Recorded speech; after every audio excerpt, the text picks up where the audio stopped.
In an industry stuffed with marketing bullshit, empty promises, and shiny-suited liars, one woman's had enough. She knows what it's like to have the wrong clients, no money, and no time for fun. But she also knows how to fix it. And on the Business for Superheroes show, she promises to tell the down and dirty truth about business, sales, and running away with the circus. Here's your host, Vicky Fraser. Hello and welcome to the Business for Superheroes show. I'm Vicky Fraser and this is Joe. Hello. Hello. Hello. We're recording this in a bit of a strange place today, aren't we? This is not home. It's not home, it's a bit weird. We've got no beer or wine or anything. We have had just the most sugary thing in the world, though, to try and amp up the enthusiasm a little bit in the absence of gin. Yeah, it was a massive marshmallow. It was bigger than my face. Not marshmallow. Meringue. Crunchy in the middle. No. Squishy on the outside. Oh, God. See, sugar problems. Sugar problems. So yeah, we're at Joe's offices today.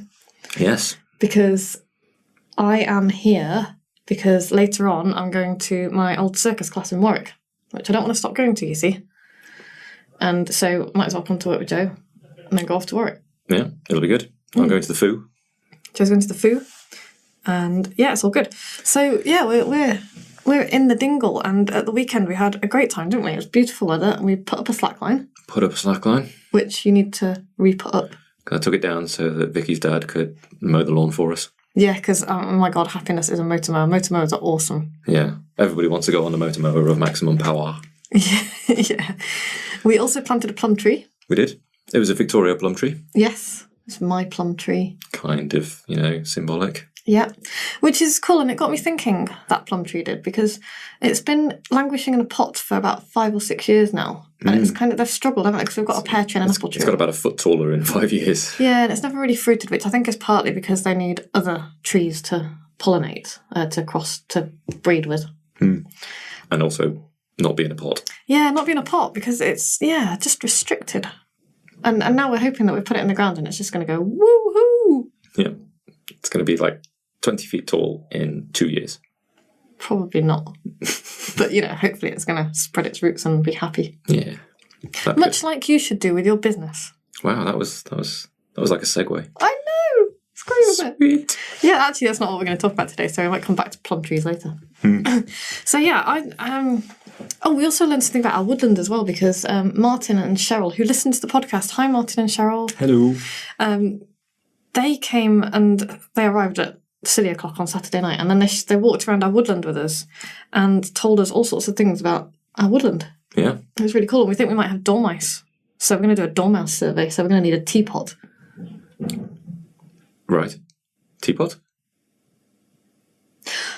You can't see this, dear listener, but I'm now glaring at Joe because I just not even going to explain it, because if you know what the reference with the dormouse and the teapot is, then, you're a decent and good person. And if you don't know, then you should damn well go and educate yourself. Sorry about that, folks. Alice in Wonderland. Okay. All right. Jeez. Anyway, so today I wanted to talk about Facebook. And what a massive time suck it is. Okay. Massive time suck. Dreadful stuff. Obviously, it's great because I love Facebook and I spend far too much time on there, and it's fabulous for keeping up with your mates and, looking at pictures of cats. Look at pictures of cats and getting bored by other people's baby photos and... What they're having for dinner. Yeah, and their inane updates. But also, Facebook's great. It's good to keep up. But it's just a massive time suck, and to such an extent that as soon as we've got broadband sorted at the dingle... Actually, I might sort it out today while I'm here with broadband. I'm going to be putting an app on my MacBooks that stops me from accessing social media outside of a certain time. Cool. Because it's just, you just think, I've been doing my thing and, type, that's me typing. Not really typing, just pretending to type. Thanks. I'm just, here to narrate. So yeah, I'll be working away and then I'll be like, I'm just a bit stuck and I just need... So rather than getting up and going for a walk around, which is what I should do, I think, I'll just have a quick look on Facebook. And then before you know it, 15 minutes has gone by. Yeah. And it's ridiculous. Nothing useful has happened. Having said, and that's why I would like to I'd like to strongly encourage you to not get sucked into this nonsense of thinking that spending time on Facebook is a productive way of getting business, because 99% of the time it isn't. Right. I'm not talking about Facebook advertising, which is excellent. It's really, really good, because the amount Facebook knows about you and me and Our likes and dislikes and Yeah. groups that we move in and all kinds of good stuff. yeah, it knows enormous amounts, and it means that we can target our ads really, really powerfully. Really powerfully. And Facebook advertising is brilliant. It's still relatively inexpensive, and you should definitely consider using it. 'Cause you don't have to spend a fortune. You can set it to spend like, a $5 a day or something. Yeah. And you think of it a return on investment, which I'll come back to in a minute, because most people don't think of that. They just think, it's really expensive. Anyway, totally the wrong mindset. So the adverts. I'll do a thing on adverts at some point. I think You should do a thing on Facebook adverts. ads. Facebook Yeah. adverts. I will do it at some point, but not today, because what I want to talk about is social media marketing and how bloody stupid it can be. Okay. Not always, and I want to make clear that, some people are absolutely killing it on social media, and they're doing really, really well. But there's, faffing around on Facebook and Twitter with whatever other platform, with your business page. Instagram, yeah. Which again, the people have been doing good stuff with it, but most of the time it's just people touting for likes and shares and retweets. And I don't know about you, but last time I checked, my bank wouldn't accept Facebook likes. No, the exchange rate is poor. The exchange rate is poor. So, I'm not saying that social media is all shite at all. I'm not saying that it doesn't work for anybody. But as a business tool, you need to be really careful with it, because marketing is marketing. Marketing is the same. It's offering a thing that people want or need, and it's solving a problem for them. The media might change, but marketing is the same. So you've got email, you've got posters, you've got TV, you've got Twitter, and you've got everything else. But the target market and the message and the marketing itself are all pretty much the same. It's just the media that change. And people seem to kind of jump on social media and think, now I need to do it all differently. right?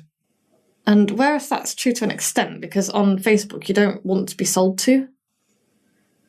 Most people are there recreationally. Yeah, it's not the right place for a business page to kind of just pop up and go, buy my stuff. But advertising is slightly different, because it's like interruption advertising, and we'll do that another day. But I just get a bit frustrated when I see that, the whole point of marketing is to make sales and to get a return on investment. Otherwise, the whole thing is pointless. And when I say sales, by the way, I mean, getting people to do what you want them to do. So in my case... taking an action. Yeah. So in my case, it's often sign up for my email list, and that's my sale. Yeah. So just want to be clear about my terminology. I do want to sell stuff as well, but what I want them to do is give me their email address, and then I want their postal address, so that I can market them into oblivion. Until they buy something or go away. Yeah. Buy, die, I'll tell you to stop. So yeah, there's all that. But the whole social media marketing thing bothers me a little bit, because one of the things that I see, and I joined a group a while ago, because somebody invited me to join a group a little while ago, and it was like a business group. So it's like lots of different businesses. And when I went in and said, hello, I'm, Vicky, and I do this, that, and the other, a whole bunch of people commented and said, oh, welcome, and then posted a link to their Facebook page. And I was like, oh, you're a bunch of fucknuts. Because it was like the worst kind of physical networking in a Facebook group, and it just made me want to vomit on the screen. And I was just like, oh my God. And none of these people really had paid any attention to who I was and what I had said, and didn't have a clue if I was interested in their inane tat, which I wasn't. And, it was just icky. Icky. And so that kind of thing is useless, because I didn't click on any of them. I wasn't interested in any of them. I do you like business pages on Facebook, don't you? Yeah, it's all right. Yeah. What do you look for from a business on Facebook? It's got to be relevant. Normally I've got a need, so I'm actively looking for something. I very rarely find what I need when I'm just stumbling around, being sociable. But you like Rock and Run, for example. It's like a rock climbing. Yeah. And outdoorsy. It's a real website that I used the real side of their website first, and I bought some things off them, and that was nice. And then I stumbled over their Facebook page, presumably because they have some tracking going on their website. Probably. So then they started popping up on Facebook, and I liked their page. And every now and again they go, "Hey, it's Friday afternoon, and we found these things, and you know, they're really cheap now. We're gonna sell these off for a tenner for the next person." And you're gonna go, "Yeah, I'll have those," and then you get them. Yeah, and they also post useful articles and things as well, don't they? They do, yeah. They do. That's the key, because Facebook is not really about selling. No. And nor is Twitter, and nor is Instagram, and nor is the rest of them. It's a very good place to engage with the section of your audience that hang out on social media. So, for example, I often find that if I can't get hold of BT, which I can't because they're a shower of shite in absolutely every way, and that's a different story that I'll go into another day. But I've often found that having a rant on Twitter at BT will very quickly get you an answer. Yeah, for sure. So it can be a very good platform to engage with your... But that's because it's a public rant. Yeah. If it was a private rant, they wouldn't be that excited about it. No. Public rant, they don't like. Which is why Facebook and Twitter and that lot are really useful for consumers like us. But you do need to be aware that there are going to be people saying stuff about you on Facebook and Twitter if you're big enough. And so it's a good idea to be there. But what I want to talk about really today is ROI. What's ROI, Joe? Return on investment. Yes. And the problem with social media marketing... What's the problem with social media marketing, Joe? I'm going to go with the problem with social media marketing is you have no idea what your return on investment is. Good answer. You could spend a boatload of time doing a whole bunch of stuff, and you don't know whether people are turning up at your shop or your website because they've stumbled on you on Facebook or they met your mum at the post office. Yes. You just don't know. Exactly. That is one of my biggest problems with social media marketing. I am not saying don't do it at all. What I am saying is if you absolutely must, restrict yourself to like an hour a week or something. Because otherwise, I know people who literally spend days faffing around with their Facebook page on social media. And they're doing this in the mistaken belief that it's a useful, productive activity that's bringing them in revenue. And it might be. It probably isn't. For a variety of reasons, I would say it probably isn't. But they just don't know. And so they're wasting all of this time on a Facebook page that they don't know what it's doing for them. So I want to talk about ROI a little bit here. And I'll start off with a conversation I had with a potential client on the phone a couple of years ago. I don't think I told you about this. Oh, I might have done. He'd spent £3,500 on ad space in a magazine or whatever. So he just like bought half a page in a magazine somewhere? Yeah. Okay. Which is, that's not... £3,500 is not cheap, and he probably could have paid a lot less if he'd got somebody who knew what they were doing to buy the ad space for him, because you never pay rate card price ever, people. But then in the same breath, when he'd asked me for a quote, told me that the 1,500 quid that I was going to charge him to write the ad was far too expensive. Yeah, so he's like, it's a space. So he spent £3,500 on an advertising space. Like, the space is important, but then the actual ad to fill it was just you wanted that as cheap as possible. Yeah, you just stick your logo on the page and buy my shit. Yeah, and so it kind of made me laugh. I think I actually did laugh at him because I just couldn't really help it. But I don't know what he went with in the end. I don't really care because I wasn't interested beyond. As soon as he came out with that, I was just like, you're totally the wrong person for me.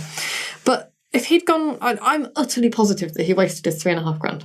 Yes, for sure. Because if that was his attitude, I can't imagine he got it right. He spent a couple £100 on somebody writing something or somebody laying something up, a graphic designer maybe, I don't know. Yeah, a graphic designer who probably went with the brief and made something pretty that was just rubbish. Yeah. And then, so, but if he'd gone with someone who knew what they were doing, he could have turned that £3,500 into, a shitload more money, depending on, I can't even remember what business he was in and what he was selling. But I want to go through a little exercise here that Joe's going to help me with because his mental arithmetic is better than mine. Oh, Jesus. No, don't worry. I'll just launch a calculator. Don't panic.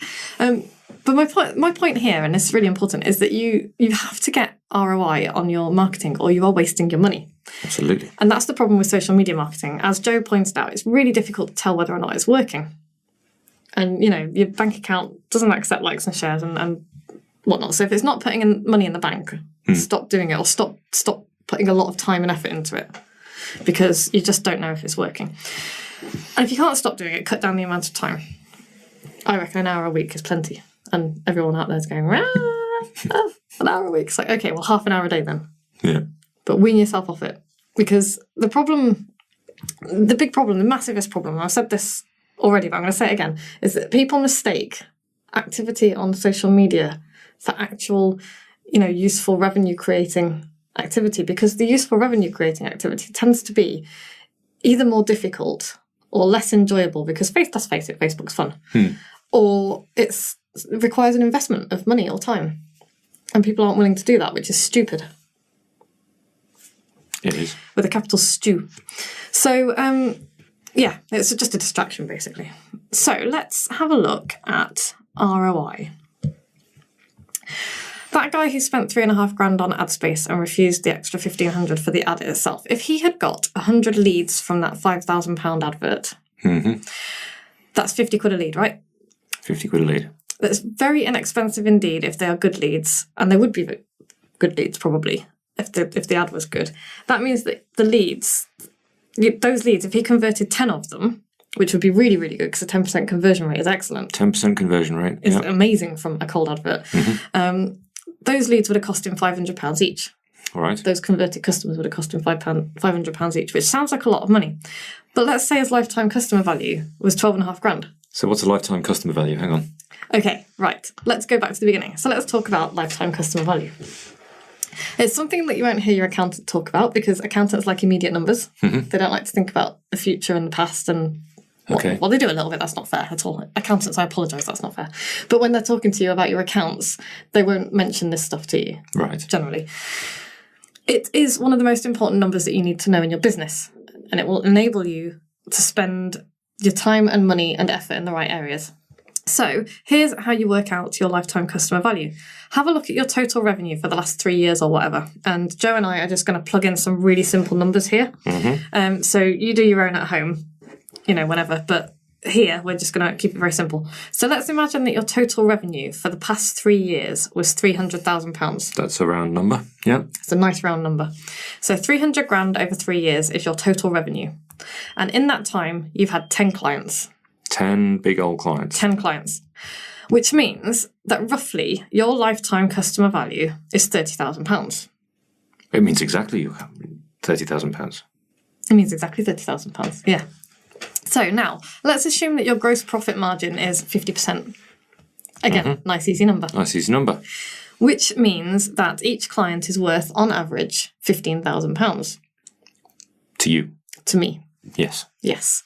So, knowing that, how much money would you be willing to spend to get that client? It's a fair amount. I would be willing to spend quite a lot of money. I mean, even if you spent £14,000 getting that client, if it guaranteed that client, and it guaranteed hundreds more, you could not make much profit, but have shitloads of turnover. Oh, nice, this doesn't make sense, does it? Don't do that. Don't spend £14,000 getting a client. No. That's crazy talk. Okay. This is why it's my podcast. But you would spend a lot of money. You'd spend a lot of money getting that person into your books. Yeah, I'd quite happily spend 1,500 quid to get a 15 grand client. Yeah. Quite happily. That sounds reasonable. That's like what percentage of... Well, 1,500 is 10% of... Yeah, but what percentage? What's the percentage return? It's like 15,000% or something. Oh, right. Hang on, Joe's just adding things up. So it's 1,500 quid, and you're going to get 30 grand out of them. Okay. No, 15 grand. 15 grand. Yeah. So it's going to be like 90%, isn't it? Yeah. No, loads. Anyway, we're failing to do maths here. It's like we've been drinking. But the point is, I suspect that if, it's very easy to work out your lifetime customer value, and you absolutely should do that. Because I can tell you right now that my best client is worth 60 grand a year to me. 60 grand a year? Yeah. That's my biggest client. It's worth 60 grand a year to me. Crikey. So if I keep him for... Is that profit or turnover? Well, that's turnover. And that's the difference with people like me. It's a little bit more difficult to calculate the profit margins, because I don't have overheads and I don't have physical costs and all the rest of it. So, I can knock a random percentage off and call the rest of it profit. I mean, obviously I do have costs and whatnot, but that's the kind of thing that you should work out as well, is how much money you're spending out on your website hosting, on your, what do I want to say, Entreport email services, on your books that you buy, advertising, on training printing courses. Costs. Yeah, training courses, postage, stationery. So, you can work all of, and you don't need to work it out for each client. You just need to work out for your business what your turnover is, divide it by the number of clients that you have and the average time that they stay with you. Yeah. And then you work out all of your costs, average that out over the year as well, and then knock the percentage off for each client. And then you can work out what your profit margins are. If you've got overheads, if you're selling physical products, then obviously the profit margin is going to be very easy to work out because you buy it at X price and you sell it at Y price. But then you still might have the training costs and the sales costs and the printing costs and all the other stuff that you've got. Exactly, yeah. But probably, yeah. I mean, a smaller percentage of the costs. Yeah. If I had physical overheads, then I would be spending a lot less on other stuff. So I'm a magpie. It's like, that's a shiny object, I'll have that. Yeah. And every now and then Joe goes through my numbers, don't you? And you're like, right, we're getting rid of that and we're getting rid of that. What's this subscription? Oh, right. Kittens. No more of those. Yeah. So anyway, so suddenly, if you were thinking before that £500 to convert a lead into a customer sounded expensive, when you realise that customer is worth 15 grand to you over 3 years, it's an absolute no-brainer to spend 500 quid and more. Yep. It's a long thought process. It's not about how much this is costing me now. You've got to think about it in terms of ROI, because if you don't, you're not running a proper business. And that might sound really harsh, and I frankly don't care, because it's time. It's time to pull on your big girl pants, people. And boy pants. I wear boy pants. Sometimes. Not right now, though. Too much information. So, but no, it really is. If you don't know your numbers, it's really time for you to find out what they are, because it's not difficult to work out. When that's a very simple formula I've given you, and you can go back and listen to it a couple of times and all the rest of it. What's your turnover? How many customers have you got? Yeah, what's your profit margins? Or what are your costs, and knock those off and whatever. So find out how much you're making, basically. And then you can work out how much it's worth to you to spend on a customer. And suddenly, all of the people who are out there saying, oh, but social media marketing's free and I don't want to pay for advertising. And, that is a daft attitude. And frankly, I don't care if you're being, triggered or whatever by that now, because it means that you're doing it wrong, and you are doing it wrong if that's what you're doing. And if you're not willing to invest based on the numbers that you now know, then I don't know what you're doing having a business. And I say that to people every now and then, and some of them kind of go, oh yeah, you're right, and other ones kind of spit at me and walk off. And the thing is, if you get your processes sorted out so that you know these numbers, then the whole concept of a marketing budget kind of becomes a bit silly. Yeah, because why would you put a cap on the amount of money you'll spend? If I spend £100 and make £1,000. Why would you not then spend £1,000? Why would I not spend 1,000 to make 10 or 10 to make 100? Yeah, it's bonkers. Why would you say, well, this year I'm going to spend £20,000? Because that limits the number of people you're going to bring into your business who each give you a profit. Yeah, it's crazy. And I'm aware that you have to start smaller if you haven't got the money to start with, but start small. Start with £5 a day, Facebook advertising or Google ads or whatever. Start small, tweak it, find out what works, and when you found out what works, scale it up. Yeah. Because once your marketing is making you money, you can then reinvest it into more marketing and making more money. And suddenly you have a big marketing snowball. Yeah. And that I've made that sound very simplistic. And there is a lot of work to be put in with getting the marketing message and the targeting and all the rest of it right. You have to put that work in, and you will lose money to start with. But it's so worthwhile doing it. And I used to do all this stuff myself, and it made my brain explode, so I passed it off to Ben. Hi, Ben. Hi, Ben. I don't know if he listens, actually. Does he not? Don't know. I think he does sometimes, yeah. He should do. So Ben does all of my LinkedIn ads and Google ads and whatnot, and my Facebook ads, and he's just about to add Bing to it as well. Cool. Because I can't be bothered with it. It's not that I'm not interested. I am, but I'm not interested in the nuts and bolts, so yeah. It just bores me. And you need to be pretty technically competent in each of the different platforms you choose to get into. Yes. Yeah, and that takes time. So, do you want to become an expert in all this stuff? No, and do not be really, really careful about going and doing Google ads yourself, because they're a bit of a nightmare, because if you piss off Google, you can have your whole account shut down. And I've had my account suspended before, and Ben's kind of had an argument with them to get my account back up. And they're just really funny about what you're allowed to do and what you're not allowed to do. And if you have somebody like Ben working for you who has clout with them because he has a lot of customer accounts, so they listen to him because he puts a lot of money through there, then you do much better than, being little Joe Blogs on your own, trying to fight Google. Yeah. Which just is not, it's pointless. They just ignore you until you go away, yeah, because you're not worth it to them. Yeah. And, I can understand that. So anyway, I hope this has made sense. The whole thing about ROI, it kind of started off with a bit of don't waste your time on Facebook, and you really shouldn't waste your time on Facebook. But it's Unless you can measure the ROI. Unless you can measure the ROI. Actually, that's one thing I forgot to say, and I'm very quickly going to say, if you have a group, I know people who are absolutely making a fortune with Facebook groups. Right.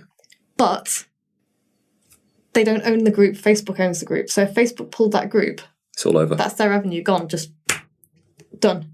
So you really need to get the people out of the group and onto your email list so that you can control it. Even if you do the business in the group, and that can work very well, and I'm building up a group myself for that reason, but I have got everybody on an email list. Yes.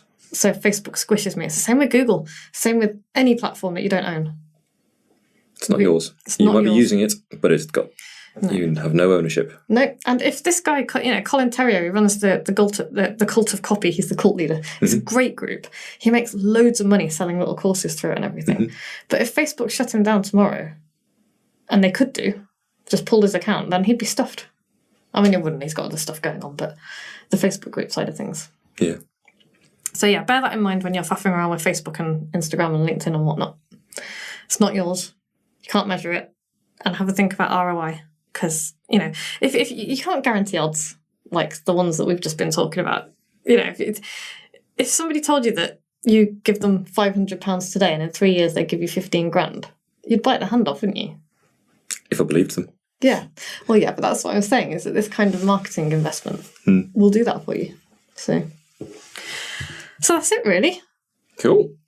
I think this has probably been quite a useful one, because I think most people find numbers quite difficult. I know I used to. I did find I'm still reeling from that meringue sugary thing. I can barely think. I can hardly speak. Cool. So yeah, okay, same time next week. Probably not same place. It's a bit weird. I prefer having the wine. Yeah, I think next time we might do the 10 commandments of landing pages. Oh, okay. Yeah, because kind of talking about opt-ins and ROI and all the rest of it, you want your landing page to work so that you can get people to do what you want. What's a landing page? Dun, dun, dun. Come back next week to find out. Yeah, call to action this week. If you haven't bought my book, buy it. It's awesome. businessforsuperheroes.com. If you can get it on Kindle as well, on Amazon. Yeah. If you have a Kindle copy, by the way, send me an email with the receipt and your mailing address, and I will add you to the Business for Superheroes Club, which is free. You get a bunch of cool stuff in the resources area, and you get a newsletter every month. A free print newsletter every month. Amazing. It's amazing. People love it. And if you've bought my book and you've enjoyed it and you haven't reviewed it, please would you leave me a review on Amazon? I'll be ever so grateful. Right, I'm going. We're going. Right. Thanks very much, guys. See you next week. Be relentless. Go sell stuff. Like what you've just heard? Tell your colleagues, tell your friends, send them to www.businessforsuperheroes.com/podcast.